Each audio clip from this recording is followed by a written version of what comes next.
Salam jumpa para peserta materi pembelajaran kecerdasan artifisial.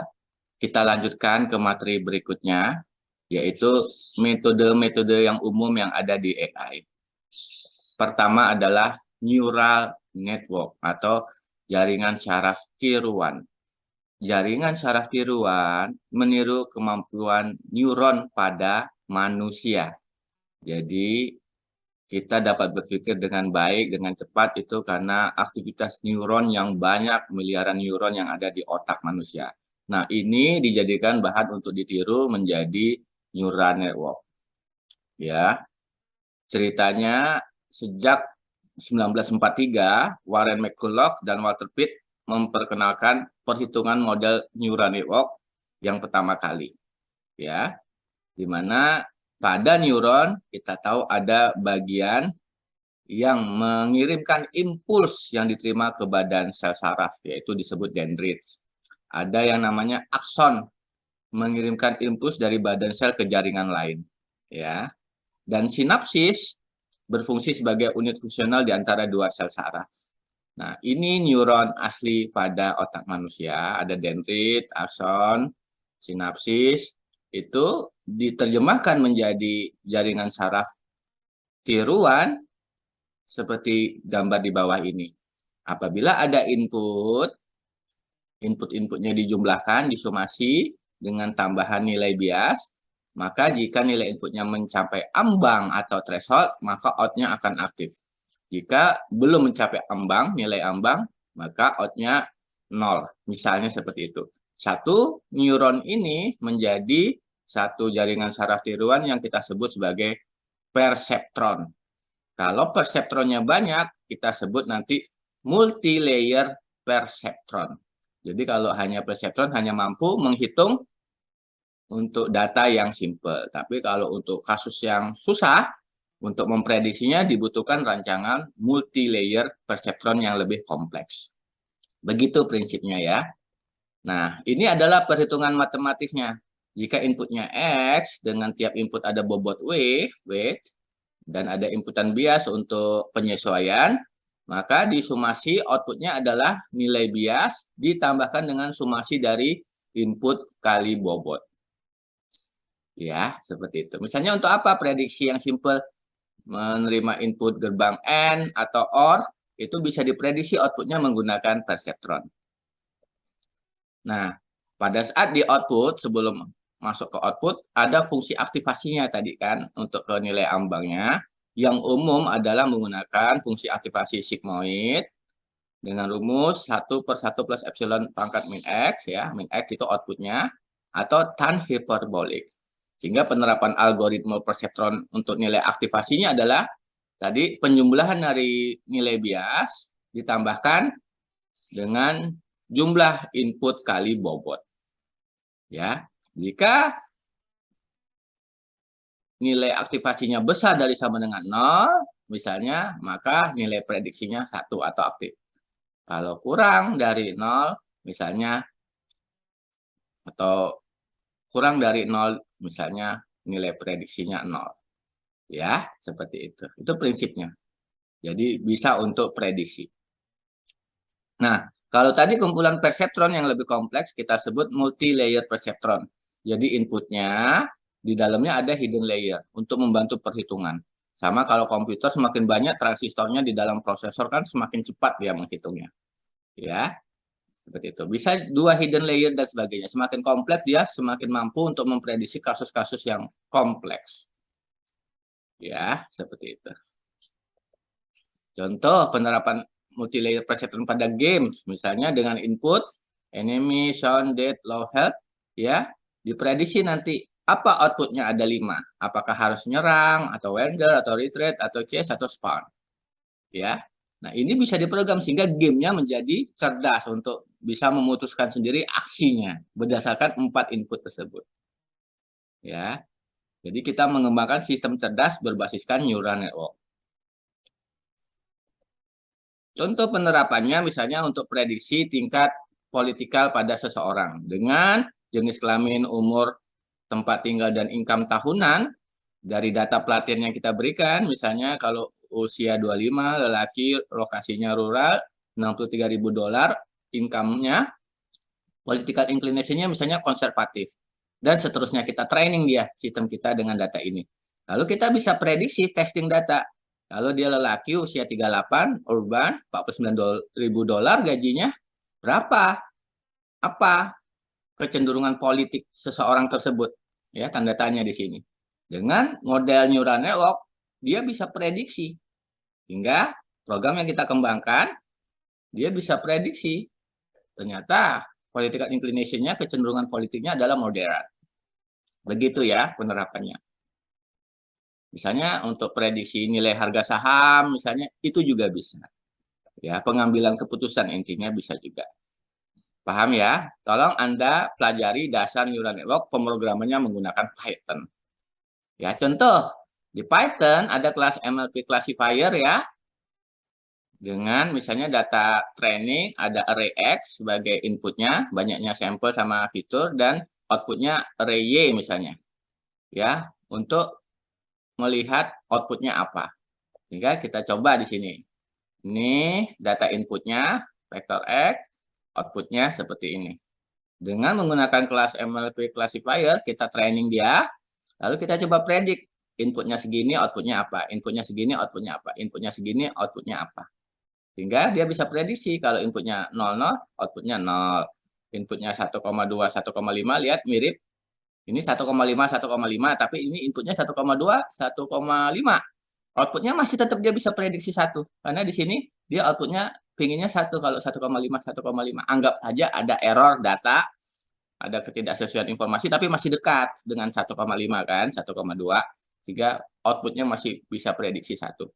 Artinya sistem cerdas ini, dia bisa mikir sendiri, bukan if then else. Kalau if then else di luar dari yang ditentukan, dia nggak bisa mikir. Jadi cerdas dia, setelah di training dia punya function, dia bisa mikir sendiri. Bisa prediksi dengan baik. Kalau datanya banyak, hasilnya bisa jadi lebih baik prediksi. Gitu ya. Nah, ada juga natural language processing yang lagi rame, ini bagaimana kita bisa berinteraksi dengan komputer menggunakan bahasa natural. Misalnya kita bertanya pada robot, robot akan menjawab dalam bahasa Indonesia dengan baik dan benar. Di natural language processing ini, topik-topiknya ada question answering, bisa menjawab pertanyaan, ekstraksi informasi, ya sentiment analysis, melihat positif, natural atau negatif ya dari suatu posting ya, pendapat seseorang, machine translation, dan temu kembali informasi atau information retrieval. Ya, contoh di dasarnya NLP ini ada tokenisasi, yaitu memecah-mecah kalimat menjadi token, menjadi satu kata-kata inti. Ya, friends, Roman, and countrymen menjadi friends, Roman, and countrymen. Jadi token itu merupakan sebuah instan atau sebuah urutan karakter yang ada artinya, ada maknanya. Ya. Jadi kenapa N enggak? Karena N dianggap bukan menjadi token yang penting. Ya. Stop words kita sebutnya. Beberapa simbol dan kata yang akan kita remove itu kita sebut sebagai stop words. Ya. Ini nanti tokennya setelah nanti di stemming diambil kata dasarnya akan disimpan menjadi sumber dictionary di inverted index. Inverted index adalah kumpulan data yang untuk nanti proses searching, ya information retrieval. Nah, stemming ini yang akan mengubah kata-kata dasar tadi, token-token tadi menjadi root-nya, kata yang sangat mendasar. Ya, automation, ya, menjadi automate dan sebagainya. Ya, menjadi kata dasar. Stemming namanya. Tolong Anda pelajari membuat program di Python untuk mengubah sekumpulan kalimat untuk mendapatkan kata-kata dasar stemming. Nah, Anda juga harus belajar mengembangkan chatbot kalau di AI itu yang paling gampang menggunakan Dialogflow dari Google. Jadi kita bisa masukin datanya, kalau pertanyaannya apa, jawabannya apa, ya, dengan dukungan fitur-fitur AI-nya, intentionnya, ya, dia akan bisa menjawab dengan baik. Ya, ini contoh Ava, ya, Anita virtual assistant yang kita kembangkan untuk menjawab pertanyaan tentang jurusan. Nah, di sini contoh dengan Python, ya, Anda harus menginstal NLTK yang lengkap untuk belajar NLP. Misalnya kita kasih kalimat welcome to Bina Nusantara, kita tokenize dia, maka akan keluar token-tokennya. Yang belum dibuang stopwatch-nya. Karena di sini to-nya masih ada. Welcome to Bina Nusantara. Ya, silakan dipelajari. Nah, computer vision juga bagian penting di AI, bagaimana dia bisa mengenal objek, ya, streaming video dan sebagainya. Ya, Anda install OpenCV di Python untuk belajar bisa mengenal wajah, deteksi objek, pengenalan objek, ya, pattern recognition. Ya. Nah, ini contoh program. Setelah Anda menginstal Python dan OpenCV, Anda sertakan library CV2-nya, ya. Anda pakai fitur untuk classifier cascade-nya, Paula Enzone.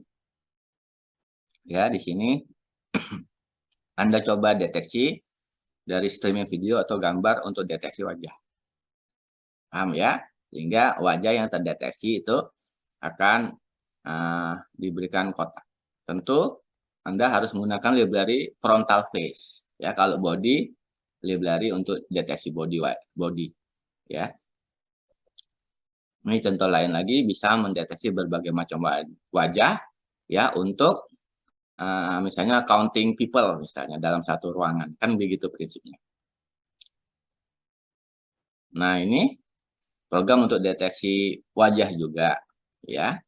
Kita bounding box, gambarkan rectangle untuk mendeteksi wajah yang terdeteksi. Ya. Nah, ini library XML-nya, hard cascade frontal face. Kalau deteksi mata, yang lebih bagus hard cascade eye.xml. Gitu ya.